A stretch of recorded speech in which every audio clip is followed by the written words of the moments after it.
Hello, this is my cultural audit for international business for operations management. This is by Sean Mitchell.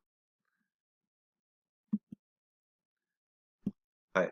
To start with it, my presentation is about Ireland, its geography and its climate. Ireland is a beautiful historic country situated in Europe. It has a low central plain surrounded by coastal mountains and is surrounded by England, Scotland, and is situated in Europe. It is mainly an island that is part of the Eurasian plate, separated from Great Britain just by the Irish Sea. It has an average temperature is around 50 degrees Fahrenheit, with its highest temperatures are between 64 and 68 degrees Fahrenheit. It's pretty rainy in Ireland, so if you plan on visiting, make sure to bring an umbrella because July and August, you get 18 hours a day of daylight. Well, apparently daylight, but most of it tends to be rain and like some cities and regions that include in Ireland would be Dublin being the largest city with a population of 1,273,069, and there's a picture of that showing there, as well as Kilkenny Castle. Um, I just threw that in there because it was a nice picture of the Ireland landscape, but it is not one of the major cities. Some other major cities in Ireland include Cork, Munster, and that has a population of 190,384. And there's a picture of it there on the left. Also on the right, there's a picture of Dun Legal Hire. I'm not sure if I'm pronouncing that right, but it's in Leicester, and the population is 185,400. Some of the religion of Ireland includes the Catholic being the most dominant, the Protestant being the second, and Presbyterian being the third. All three of those fall into the Catholic religion, but they vary slightly. But if you ask them, they will tell you that they vary largely. Ireland is mainly a Christian country. It does have other minorities and immigrants that are there, but they equal only a small amount of the population. There has been numerous wars between the churches, between the Catholics and Protestants over the years.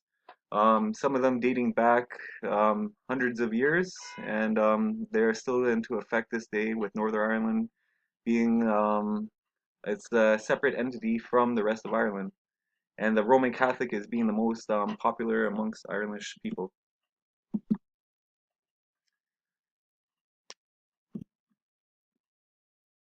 For the government, the Irish government is pretty much similar to the rest of Europe, meaning that the people living in Ireland have a certain fundamental rights. These rights are natural human rights and are confirmed and protected by the Constitution, including the equality before the law, the right to life, personal liberty, and such.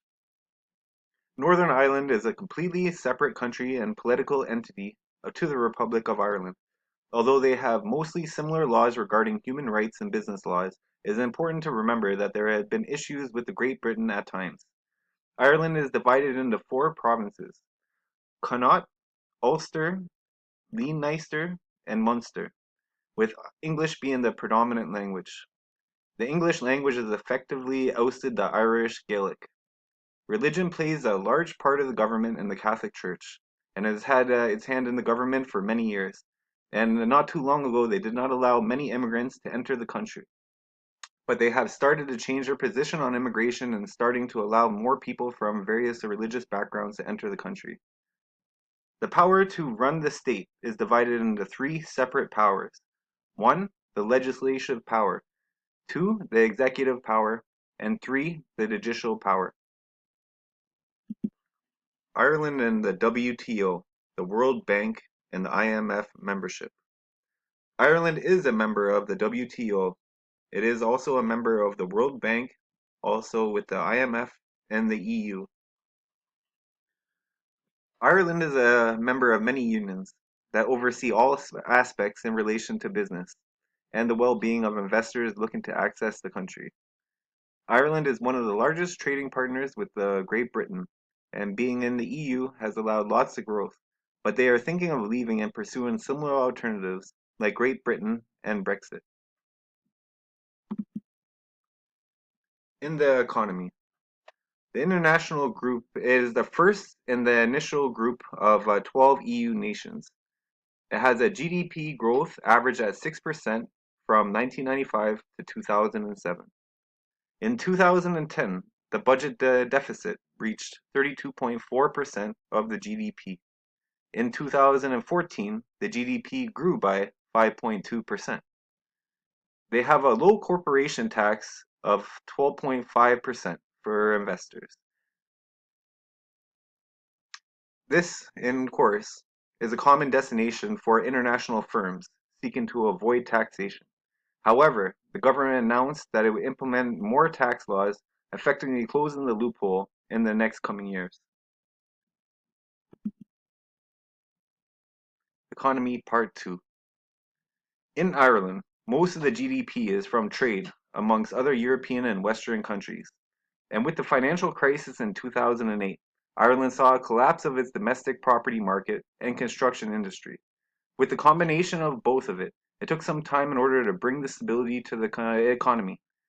But Ireland since then has loosened immigration policies and found other ways to attract tourism and investors to this country.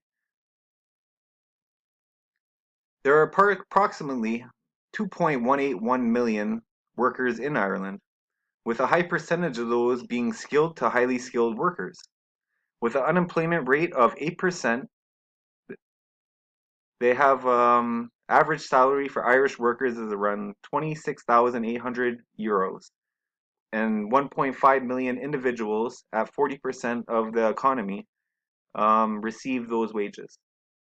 While there is 2.6 million people, 77%, that have a low income of 50,000 per annum. Some communication styles when doing business in Ireland. The Irish people are very friendly and often greet new people with politeness and kindness. Some friendly verbal greetings by the Irish tend to be "Hi lad" for males and "Hi lassie" for girls. That is a greeting that just tends to be a hello, how are you, such thing. The Irish tend to enjoy debates for conversations, talking about anything from world politics, religion, and sports. However, when engaging in conversations with the Irish about certain topics, keep in mind that they are highly opinionated about the world and ready to engage in a long debate. The Irish have been invaded many times in history, and certain topics may be relevant to this day and age. For instance, with the wars in England and with other emerging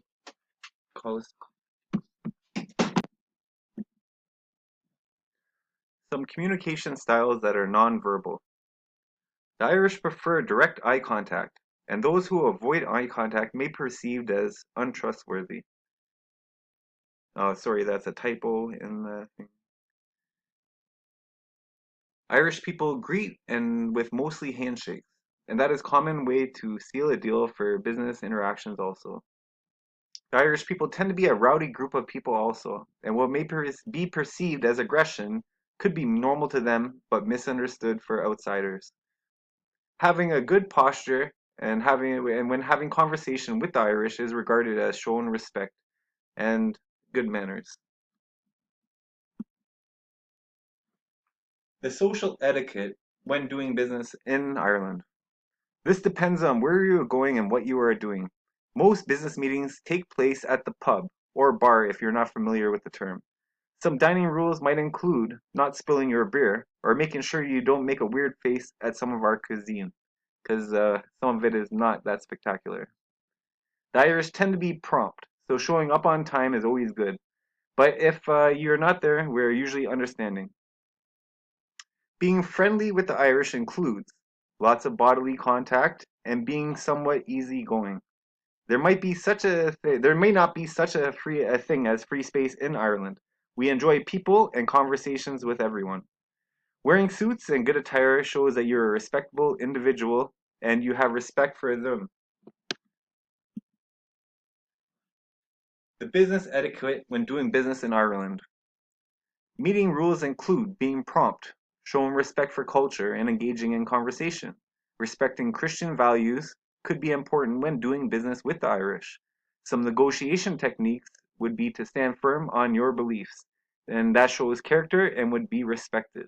Also, to take in consideration of their beliefs and the respect for the same. Thank you. That is my presentation.